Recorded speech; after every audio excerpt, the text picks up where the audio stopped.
ನಮಸ್ಕಾರ ಫ್ರೆಂಡ್ಸ್, ನನ್ನ ಹೆಸರು ಆರತಿ. ನಾನು ಇವತ್ತು ಹೊಸ ಯೂಟ್ಯೂಬ್ ಚಾನಲ್ನ ಸ್ಟಾರ್ಟ್ ಮಾಡ್ತಾಯಿದ್ದೀನಿ. ಅದರ ಹೆಸರು ಜಾಲೋಜಿ ಫ್ಯಾಮಿಲಿ ವ್ಲಾಗ್ಸ್. ಎಲ್ಲರೂ ಪ್ಲೀಸ್ ಸಪೋರ್ಟ್ ಮಾಡಿ, ಸಬ್ಸ್ಕ್ರೈಬ್ ಮಾಡಿ ಮತ್ತು ಲೈಕ್ ಮಾಡಿ, ಶೇರ್ ಮಾಡಿ ಫ್ರೆಂಡ್ಸ್. ಬನ್ನಿ ಫ್ರೆಂಡ್ಸ್, ಇವಾಗ ವ್ಲಾಗ್ನ ಸ್ಟಾರ್ಟ್ ಮಾಡೋಣ. ಫಸ್ಟ್ ವ್ಲಾಗ್ ಇರೋದ್ರಿಂದ ನಮ್ಮ ಉತ್ತರ ಕರ್ನಾಟಕ ಸ್ಪೆಷಲ್ ಕುಚ್ಚಗಡುಬು ಇಲ್ಲ ಅಥವಾ ಕುದಿಸಿದ ಕಡುಬು ಅಂತ ಮಾಡ್ತಾಯಿದ್ದೀನಿ.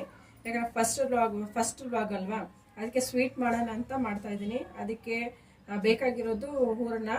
ನೆನ್ನೆ ಹೋಳಿ ಹುಣ್ಣಿಮೆ ಆಗಿರೋದ್ರಿಂದ ಸ್ವಲ್ಪ ಹೂರಣ ಉಳಿದಿತ್ತು ಫ್ರೆಂಡ್ಸ್. ಅದರಲ್ಲೇ ಕುಚ್ಚಗಡುಬು ಮಾಡೋಣ ಅಂತ ಮಾಡ್ತಾ ಇದ್ದೀನಿ. ಅದಕ್ಕೆ ಹೂರಣ ಬೇಕು. ಹಿಟ್ಟು ಕಲಿಸ್ತೀವಲ್ವ, ಅದಕ್ಕೆ ಬೇಕಾಗಿರೋ ಥರ ಸ್ವಲ್ಪ ಗಟ್ಟಿನೇ ಇರಬೇಕಿದು.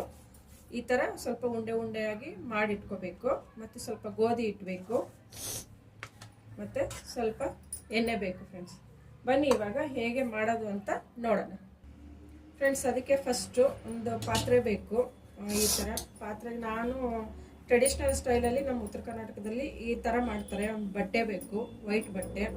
ಅದನ್ನು ಇದಕ್ಕೆ ಈ ಪಾತ್ರೆಗೆ ಈ ಥರ ಎಲ್ಲ ಕಟ್ಕೊಂಡು ರೆಡಿ ಮಾಡ್ಕೋಬೇಕು ಫ್ರೆಂಡ್ಸ್. ಒಂದು ದಾರದಲ್ಲಿ ಕಟ್ಕೊಂಡು ರೆಡಿ ಮಾಡ್ಕೊಂಡು ಬರ್ತೀನಿ ಫ್ರೆಂಡ್ಸ್. ನೋಡಿ, ಇವಾಗ ಈ ಥರ ನೀಟಾಗಿ ಟೈಟಾಗಿ ಕಟ್ಕೋಬೇಕು. ಇದೆಲ್ಲ ಸ್ವಲ್ಪ ಈ ಥರ ಇರುತ್ತಲ್ವ, ಇದನ್ನ ಸ್ವಲ್ಪ ಎಲ್ಲ ಒಳಗಡೆ ಯಾಕೆಂದರೆ ನಾವು ಬಿಸಿಗಿಟ್ಟಾಗ ಇದು ಸುಟ್ಟೋಗುತ್ತೆ. ಇದಕ್ಕೆ ಎಲ್ಲ ಈ ಥರ ಟೈಟಾಗಿ ಕಟ್ಕೊಂಡು ರೆಡಿ ಮಾಡ್ಕೋಬೇಕು. ನೆಕ್ಸ್ಟ್ ಫ್ರೆಂಡ್ಸ್, ಇವಾಗ ನಾವು 2 ಗ್ಲಾಸು ನೀರು ಹಾಕಬೇಕು ಇದಕ್ಕೆ.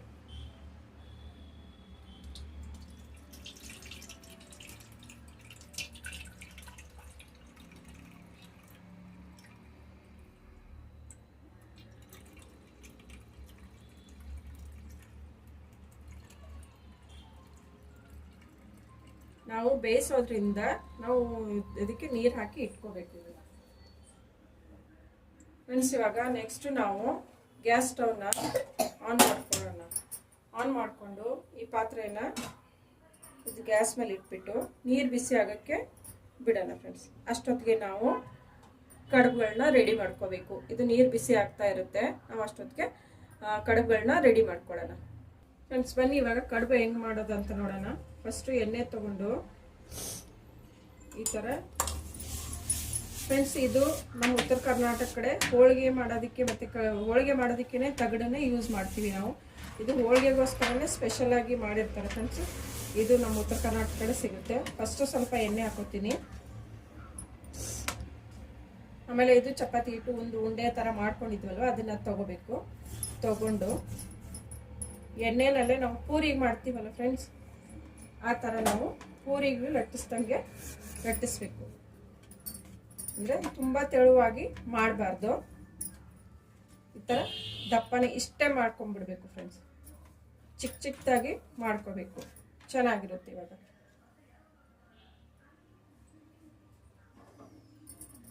ಮತ್ತೆ ಇನ್ನೊಂದು ತಗೊಂಡು ಇದನ್ನು ಈ ಥರ ಸ್ವಲ್ಪ ಎಣ್ಣೆಯಲ್ಲಿ ಈ ಥರ ಉಜ್ಕೊಂಡ್ಬಿಟ್ಟು ಮತ್ತೆ ಒಂದು ಡ್ರಾಪು ಎಣ್ಣೆ ಹಾಕ್ಕೊಳ್ಳೋಣ. ಅದೇ ಥರ ಎಲ್ಲನೂ ಮಾಡ್ಕೋಬೇಕು ಫ್ರೆಂಡ್ಸ್. ಎಣ್ಣೆಯಲ್ಲಿ ಮಾಡೋಕ್ಕಾಗಲಿಲ್ಲ ಅಂತಂದರೆ ಹಿಟ್ಟು ಇರುತ್ತಲ್ವ, ಹಿಟ್ಟಲ್ಲಿ ಕೂಡ ಈ ಥರ ಲಟ್ಟಿಸ್ಕೋಬೋದು ಫ್ರೆಂಡ್ಸ್.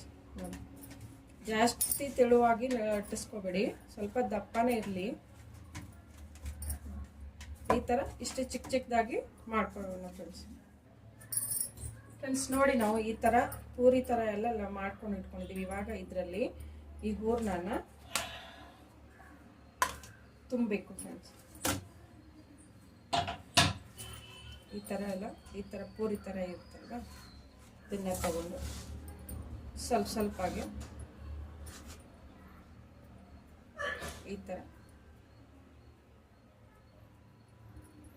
ಈ ಥರ ಇದರಲ್ಲಿ ಫಿಲ್ ಮಾಡಬೇಕು.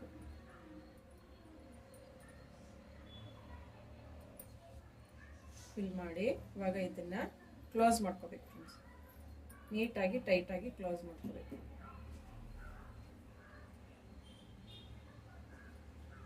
ಈ ಥರ ಆಗುತ್ತೆ.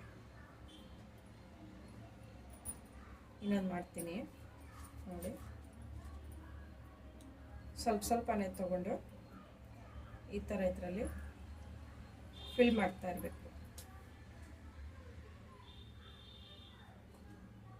ಫಿಲ್ ಮಾಡ್ಕೊಳ್ಳೋದು ಮತ್ತು ಈ ಥರ ನೀಟಾಗಿ ಕ್ಲೋಸ್ ಮಾಡ್ಕೊಳ್ಳೋಣ.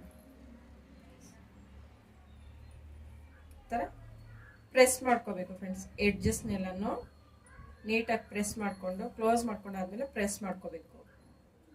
ಈ ಥರ ಬರುತ್ತೆ. ಅದೇ ಥರ ಇದೆಲ್ಲನೂ ನಾನು ರೆಡಿ ಮಾಡ್ಕೊಂಡು ಬರ್ತೀನಿ ಫ್ರೆಂಡ್ಸ್. ನೋಡಿ ಇವಾಗ ಈ ಥರ ಎಲ್ಲ ಕಡುಬು ರೆಡಿ ಆಗಿದ್ದಾವೆ. ಓಕೆನಾ? ನೀರು ಇಲ್ಲಿ ಬಿಸಿ ಆಗಕ್ಕಿಟ್ಟಿದೆ ಫ್ರೆಂಡ್ಸ್. ನೀರು ಕೂಡ ಬಿಸಿಯಾಗಿದೆ, ಕುದೀತಾ ಇದೆ. ಇವಾಗ ಈ ಪಾತ್ರೆನಲ್ಲಿ ಈ ಥರ ಬೇಯಿಸೋದಕ್ಕೆ ಇಡಬೇಕು ಫ್ರೆಂಡ್ಸ್. ಇದು ನೀರಿನ ಹಬೆನಲ್ಲೇ ಬೇಯೋದ್ರಿಂದ ಇದನ್ನ ಕುದಿಸಿದ ಕಡುಬು ಅಂತ ಹೇಳ್ತಾರೆ. ನಾನು ಚಿಕ್ಕ ಪಾತ್ರೆ ತೊಗೊಂಡಿದ್ದೀನಿ, ಅದಕ್ಕೆ ಇಷ್ಟ ಆಗಿದೆ. ನೆಕ್ಸ್ಟು ಇದನ್ನ ಕ್ಲೋಸ್ ಮಾಡಿ ಇಡಬೇಕು ಫ್ರೆಂಡ್ಸ್. ಒಂದು 5 ನಿಮಿಷದವರೆಗೂ ಇದೇ ಥರ ಕ್ಲೋಸ್ ಮಾಡಿ ಬೇಯಿಸ್ಕೋಬೇಕು.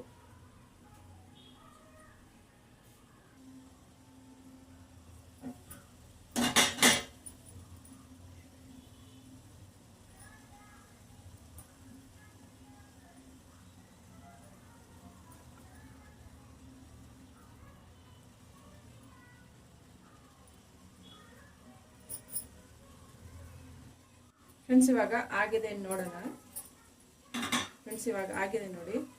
ಸ್ವಲ್ಪ ಮಿಡಲಲ್ಲಿ ಒಂದು 5 ನಿಮಿಷ ಮಿಡಲಲ್ಲಿ ಸ್ವಲ್ಪ ನಾವು ಇದನ್ನ ಈ ಥರ ಟರ್ನ್ ಮಾಡಿಕೊಂಡು ಹಾಕೋಬೇಕು. ಆವಾಗ 2 ಕಡೆನೂ ಆಗಿರುತ್ತೆ ಫ್ರೆಂಡ್ಸ್. ಇವಾಗ ನೋಡಿ ಈ ಥರ ಆಗಿದೆ, 2 ಕಡೆನೂ ಕರೆಕ್ಟಾಗಿ ಬೆಂದಿದೆ ಫ್ರೆಂಡ್ಸ್.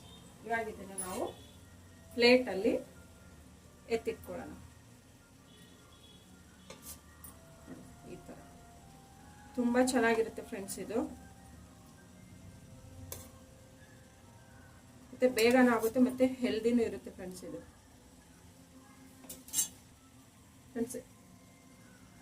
ಫ್ರೆಂಡ್ಸ್ ಇನ್ನೊಂದು ಸ್ವಲ್ಪ ಇತ್ತಲ್ವ ಕಡುಬುಗಳನ್ನ, ಅದನ್ನು ಕೂಡ ನಾನು ಬೇಯೋದಿಕ್ಕೆ ಇಡ್ತೀನಿ ನೋಡಿ. ಈ ಥರ ಮತ್ತೆ ತಿರ್ಗಾ ಕ್ಲೋಸ್ ಮಾಡ್ತೀನಿ, ಒಂದು 5 ನಿಮಿಷ ಬಿಡ್ತೀನಿ. ಮತ್ತೆ ಸೆಂಟ್ರಲ್ಲಿ ನಾವು ಅದನ್ನು 2 ಕಡೆ ಬೇಯೋದಕ್ಕೋಸ್ಕರ ಸ್ವಲ್ಪ ಟರ್ನ್ ಮಾಡಿ ಹಾಕಿ ನೋಡಿ. ಇವಾಗ ನಮ್ಮ ಉತ್ತರ ಕರ್ನಾಟಕ ಸ್ಪೆಷಲ್ ಕಡುಬು, ಕುದಿಸಿದ ಕಡುಬು ಅಂತಾರೆ. ಇಲ್ಲ ಅಂತಂದ್ರೆ ಇಲ್ಲಿ ಬೆಂಗಳೂರಲ್ಲಿ ಎಲ್ಲಾನು ಮೋಮೋಸ್ ಅಂತಾರಲ್ವಾ, ಅದು ಖಾರ ಇರುತ್ತೆ, ಸ್ಪೈಸಿ ಇರುತ್ತೆ. ಇದು ಸ್ವೀಟ್ ಮೋಮೋಸ್ ಅಂತ ಹೇಳ್ಕೋಬಹುದು ಫ್ರೆಂಡ್ಸ್. ಇದನ್ನ ನಾವು ತುಪ್ಪದ ಜೊತೆ ತಿಂದ್ರೆ ತುಂಬಾ ಚೆನ್ನಾಗಿರುತ್ತೆ ಫ್ರೆಂಡ್ಸ್. ನೋಡಿ ಇದನ್ನ ಈ ತರ ತುಪ್ಪ ಇದನ್ನ ಇದ್ರ ಮೇಲೆ ಹಾಕೋಬೇಕು. ಈ ತರ ತಿಂತಾ ಇದ್ರೆ ತುಂಬಾ ಚೆನ್ನಾಗಿರುತ್ತೆ ಫ್ರೆಂಡ್ಸ್. ಮಾಡಿ ನೋಡಿ ಫ್ರೆಂಡ್ಸ್ ಇದನ್ನ.